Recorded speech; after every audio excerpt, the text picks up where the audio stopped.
morning, I'm Beth Ruyak. And I'm Bill McAtee. Every day, millions of Americans are assaulted by loud music, outrageous personalities, and jokes of questionable taste, all before breakfast. And right now, morning drive time is radio's most brutal battlefield, where the winning station will take home a fortune.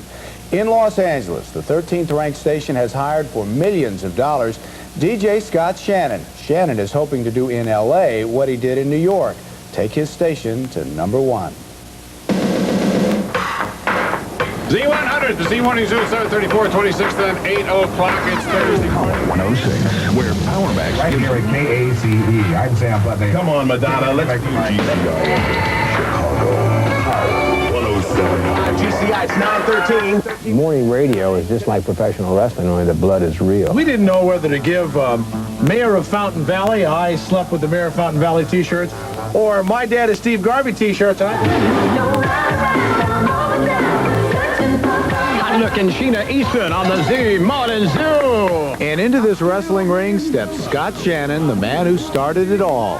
Armed with a reported 3-year, $15 million contract, Morning Zoo creator Shannon is about to enter the perilous waters of Los Angeles morning drive time radio. I do what's termed Rambo radio. When we come in, we hit the market, and we, if there's not a hole, not a format hole, we'll blast it, we'll kick the door down. Don't know a thing about him. And when he gets here, I have a big old chicken bone waiting for him to choke on, too. There are radio stations in Los Angeles that have changed the way they sound within the last few weeks just to get ready and just to preempt what Shannon has been successful in doing in other markets. The bottom line to all this haggling is millions of dollars. If the morning drive time DJ is #1 in his market, the station can be in the black before he signs off the air. Let the audience say amen. According to Duncan's American Radio Report, in 1988, WHTZ, the Morning Zoo, the #1 FM station in New York City, had total revenues of $20 million. And Duncan's estimates that $10 million of that is derived from the morning drive time period. You can generate a large audience outside of morning drive, but financially, the advertising community in the United States is most interested in reaching people when they get up in the morning and they're on their way to work.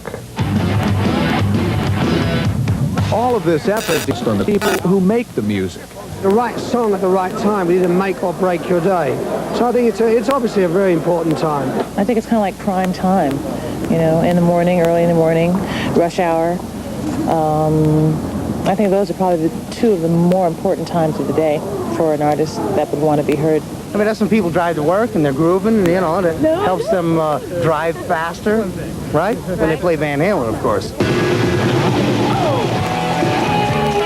With the help of Madison Avenue-style ad campaigns like this one, FM radio has created its own highly visible star system. And like the elite core of movie stars that can demand and get $1 million or more per film, the best morning drive time personalities have crossed over into that $1 million club. Salaries for morning drive air personalities have gone the way of professional sports salaries over the course of the past few years. It's very good. It's real good. Very.